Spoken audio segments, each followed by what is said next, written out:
اگر پیدا ہونے کے بعد ایک سانس بھی لیا ہے تو پھر نماز جنازہ ہوگی، دعائے مغفرت بھی ہوگی، سوال جواب بھی ہوں گے۔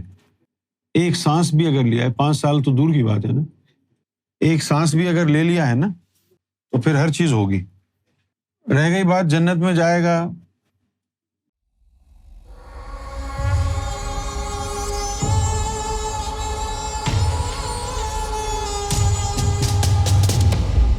اگر کوئی بچہ 5 یا 10 سال کی عمر کے اندر مر جائے تو کیا اسے سوال بھی کیا جائے گا یا وہ جنت میں جائے گا؟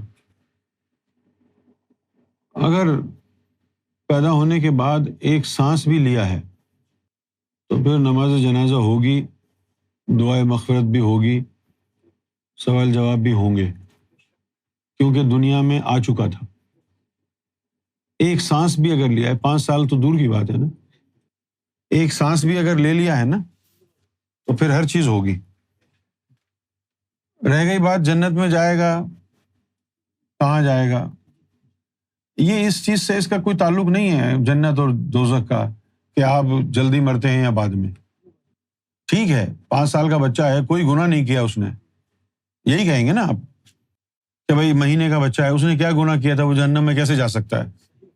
لیکن ان چیزوں کے اوپر تھوڑی جنت اور جہنم میں جاتے ہیں، وہ جو یوم ازل میں لکھا ہوا ہے اس کے مطابق جاتے ہیں، بھلے کچھ بھی نہ کیا ہو، جو تقدیر میں لکھا ہے اس کے مطابق جائیں گے نا۔ بھلے مہینے کا بچہ ہو، کوئی گناہ نہیں، اب مہینے کا کیا بچہ گناہ کرے گا؟ پھر آپ یہی سوچیں گے نا اس نے تو کچھ کیا ہی نہیں ہے، لہٰذا یہ تو جنت ہی جنت میں جائے گا۔ لیکن یہ آپ کی سوچ ہے نا، گناہ کرنے یا نہ کرنے سے جنت جہنم نہیں ہوتی، جو تقدیر میں اللہ نے لکھا ہے اس کے مطابق جائیں گے آپ۔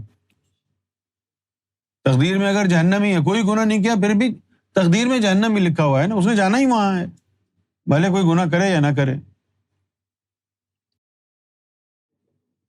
بھئی آپ کا اگر یہ ذہن ہے یار وہ تو 4 سال کا تھا، اس نے تو گناہ کیا ہی نہیں کوئی، تو اس کا حساب کتاب کیوں؟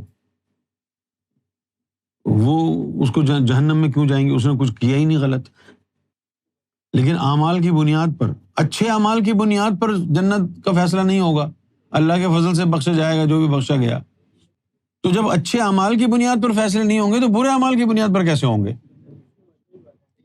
یہ تم لوگوں کا دھوکہ ہے کہ اچھے اعمال ہوں گے تو جنت میں جاؤ گے، برے اعمال ہوں گے تو جہنم میں جاؤ گے۔